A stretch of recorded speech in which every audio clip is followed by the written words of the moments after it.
Assalamualaikum warahmatullahi wabarakatuh. Perkenalkan, nama saya Rizka Khairunisa, NPM 202103089, kelas C angkatan 2020, jurusan Pendidikan Masyarakat, Fakultas Keguruan dan Ilmu Pendidikan, Universitas Siliwangi. Di sini saya akan menjawab pertanyaan secara lisan mengenai tugas mata kuliah identifikasi kebutuhan belajar kurikulum yang diampu oleh dosen Ibu Wiwin Herwina MPD.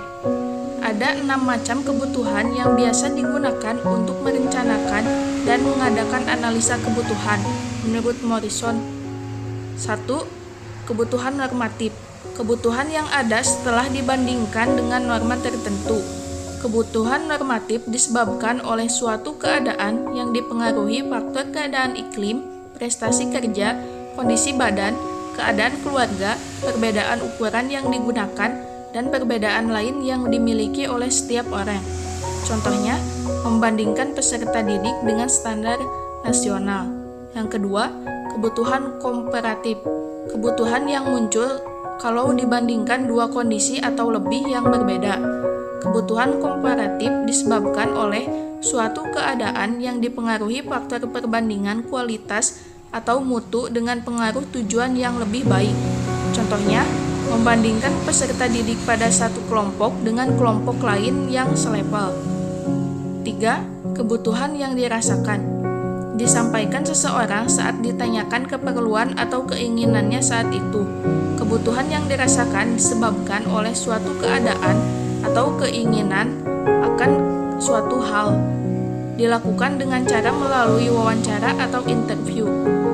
Kebutuhan yang dirasakan yaitu hasrat atau keinginan yang dimiliki masing-masing peserta didik yang perlu ditingkatkan. Kebutuhan ini menunjukkan kesenjangan antara tingkat keterampilan atau kenyataan yang nampak dengan yang dirasakan. Cara terbaik untuk mengidentifikasi kebutuhan ini dengan cara interview. Contoh dalam dunia pendidikan, orang merasakan ada kebutuhan untuk sex education, tetapi tidak mau mengatakannya kepada sekolah karena merasa sekolah bukan tempat yang tepat untuk itu. 4. Kebutuhan yang diekspresikan, tindakan.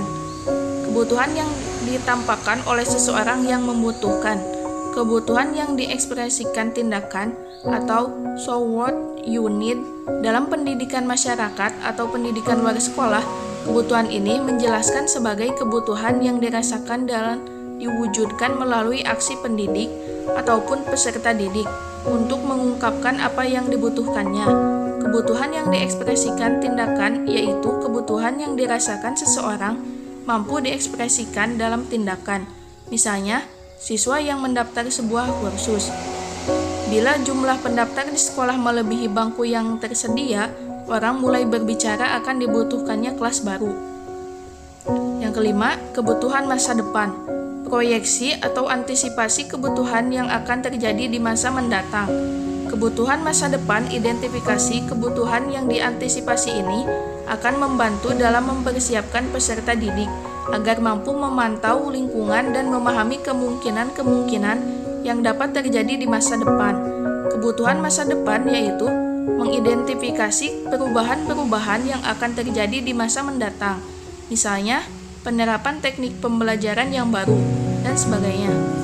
10 tahun lagi lulusan SMA akan meningkatkan 2 kali lipat, maka ada kebutuhan universitas baru, dosen-dosen baru, pegawai-pegawai administrasi baru. Yang keenam, kebutuhan insidentil yang mendesak. Kegagalan yang jarang namun memiliki dampak yang signifikan. Kebutuhan insidentil yang mendesak, kebutuhan ini diidentifikasi melalui analisis potensi masalah. Kebutuhan insidentil yang mendesak yaitu faktor negatif yang muncul di luar dugaan yang sangat berpengaruh, misal bencana nuklir, kesalahan medis, bencana alam, dan sebagainya. Mungkin cukup sekian penjelasan dari saya. Kurang lebihnya mohon maaf. Wassalamualaikum warahmatullahi wabarakatuh.